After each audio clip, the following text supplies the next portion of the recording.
कुनै पनि छोरी मान्छे बिहे गरेर जाँदाखेरि म त त्यो घरमा गएर सासू ससुरासँग झगडा गर्छु, नन्द अमजुसँग नराम्रो व्यवहार गर्छु अथवा भनौँ देउरानी जेठानीसँग सम्बन्ध नै बिगार्छु भन्ने सोचाइले चाहिँ कुनै पनि छोरी मान्छे बिहे गरेर जाँदैन है।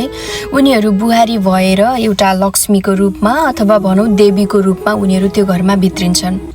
अब उनीहरूलाई त्यही लक्ष्मीकै रूपमा देवीकै रूपमा राख्ने कि महाकाली भद्रकालीको रूपमा ल्याउने भन्ने कुरा तपाईँको घरका सदस्यको व्यवहार कस्तो छ त्यसमा भर पर्छ।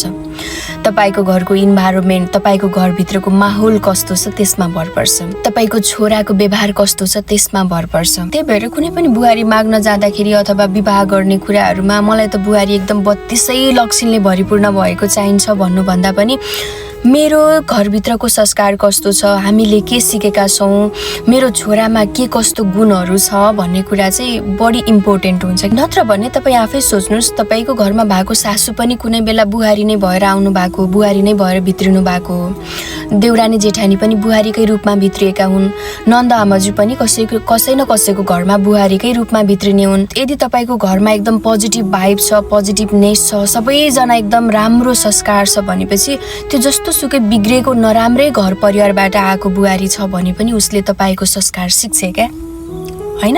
लाजले भए पनि सिक्छ। राम्रो इक्जाम्पलहरू पनि हाम्रो समाजमा एकदमै धेरै छ। बुहारीलाई मजाले सपोर्ट गर्ने, हैन? नन्द आमजुले पनि एकदम माया गर्ने भाउजू बुहारीलाई, त्यो सबै कुराहरू छ नि त समाजमा। पोजिटिभ जसको घरमा पोजिटिभ छ, राम्रो संस्कार छ, उनीहरूले त मजाले सपोर्ट पनि गरिरहेका छन्। हामी सबैले त्यो कुराहरू चाहिँ सिकौँ के, हैन? सबै मिलेर एउटै मान्छेमा यति यो गुण भएन त्यो गुण भएन भनेर त्यही बुहारीलाई सबै कुराको ब्लेम गर्नुभन्दा पनि हामीले के सिकेका छौँ अनि त्यो पराई अर्काको घरमा हुर्केको एउटा बिरुवालाई आफ्नो घरमा ल्याउँदाखेरि हामीले उसलाई के दिन सक्छौँ, के सिकाउन सक्छौँ त्यो तपाईँमा डिपेन्ड हुन्छ। कतिपय छोरी मान्छेहरू सहन नसकेर डिभोर्स गर्छन् अथवा अहिले पनि धेरै सहेरै बसिरहेको छन् तपाईँहरूको त्यस्तो व्यवहार। तर म्याक्सिमम चाहिँ तपाईँले नोटिस गर्नुभएको छ, सासू ससुरा देउरानी जेठानी नन्द आमजुबाट उसले जे पाउँछ रिटर्नमा त्यही दिन्छ क्या, दिनै पर्ने रहेछ। सबैजनाले बुहारीमा यो गुण त्यो गुण यस्तो भइदिए हुन्थ्यो भन्नुभन्दा पनि म कस्तो छु, मेरो परिवार कस्तो छ, मेरो छोरा कस्तो छ,